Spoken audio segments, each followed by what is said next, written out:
the range of modules for Leader as a Coach, we're now looking into Gemba.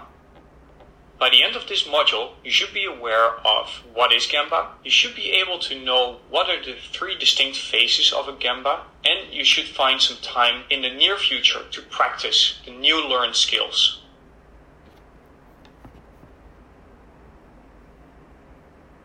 What is Gemba? Gemba is the location where the action is taking place. So actually, where do we see the work being done? Gemba is about seeing firsthand and with your own eyes what is happening versus what you assume is happening. Gemba is about coaching your employees in the process. And it's a perfect way to interact with your team and look for continuous improvement opportunities.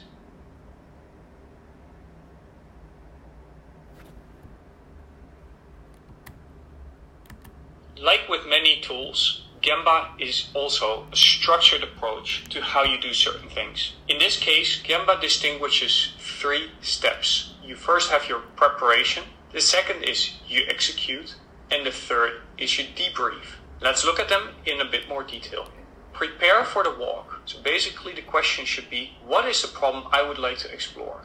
During the walk, you go to the place where the work is happening or where the problem is occurring. You start to investigate the what and the why on why the problem occurs, and keep in mind, show respect. Keep in mind that you as a leader will have certain pitfalls. The next is to debrief the walk. So that is basically after a while to check if the problem has been solved.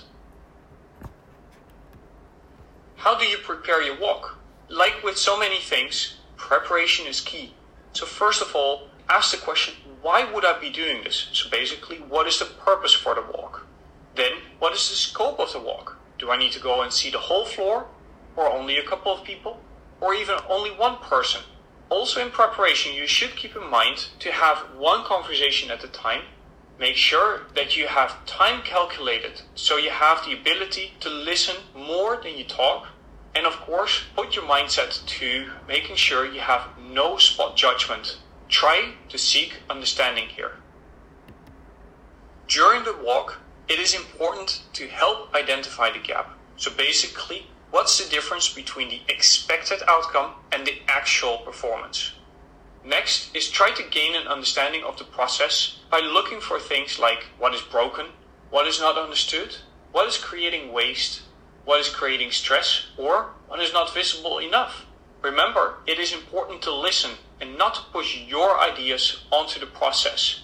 This is the perfect moment to coach the person and ask many questions. Therewith, the person feels involved and can think about the above questions.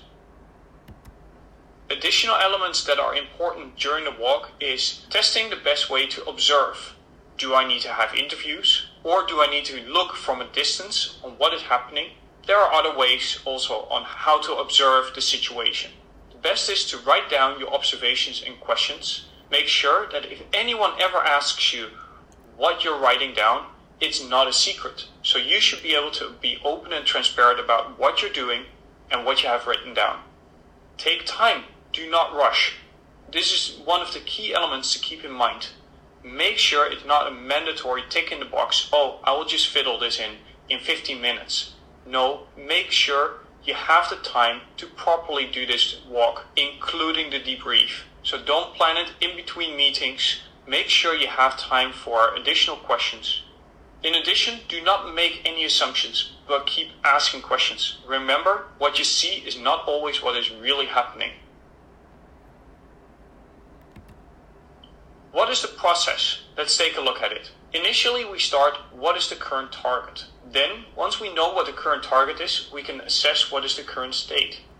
Then, we can start to have a discussion around what is the desired improvement. We can seek out what the obstacles might be to making that improvement possible. We also want to know what was learned, and we close it down with next steps. This is the Gemba loop that keeps happening. So we keep testing what is the current target, and we go through all the items till we have wrapped up the next steps. This is also part of continuous improvement. Small steps every time, every day. Once you're nearing the end of your Gemba, you could ask the people when you can come to see the improved situation. This is an open platform where you can ask the people more rather than you saying like, I expect to see this in a week time. If the person says, I will probably have this done in 3 weeks, by then you can come and see it and make sure in 3 weeks you schedule this in your calendar and you go and see to see if the improvement has been made. And also there, during this Gemba walk, use the skills and the pointers just highlighted.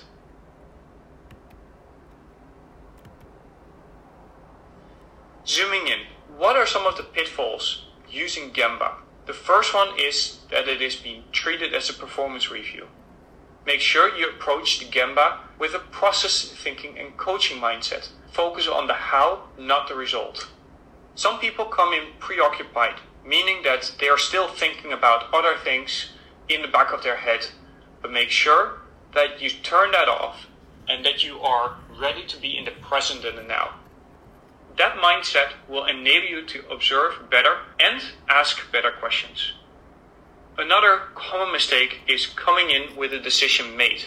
Remember, a Gemba is about going and seeing and listening to the story and then coaching the employee and the team. Not by saying like, okay, this is what is wrong and that is how it needs to be solved. That comes to item number 4. Come to lecture. Indeed, it is not a moment for you to teach your employees. It is for you a moment that you go and see and understand what is going on in the process with the employee. Another item is seeing it as a tick in the box. Yes, Gemba is an activity that is part of the CI toolkit. But a true leader will seek to understand what is happening on the floor and try to coach their employees. So basically you does not need to solve everything by yourself. And the last item is that some people come in to judge people, basically saying you're doing that wrong or that is not done correctly. It is again important to keep in mind that Gemba is about go and see, understand and ask a lot of questions.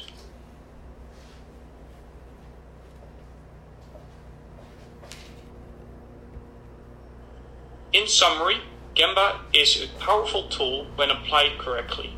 It will enable you as a leader to coach and support your teams by asking the right questions and helping your team move forward in solving small or larger problems. It flows through 3 distinct steps.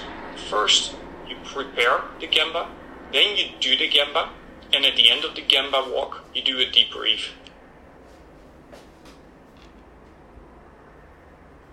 So now that you've heard about the importance of Gemba, I would like to invite you to exercise the Go to Gemba.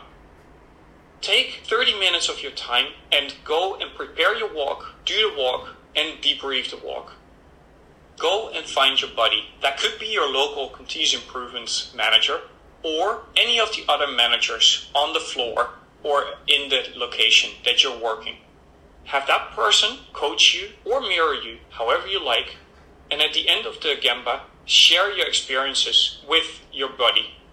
Have a good walk, and I'm very curious to meet you in person and hear all about your first and your next Gemba walks.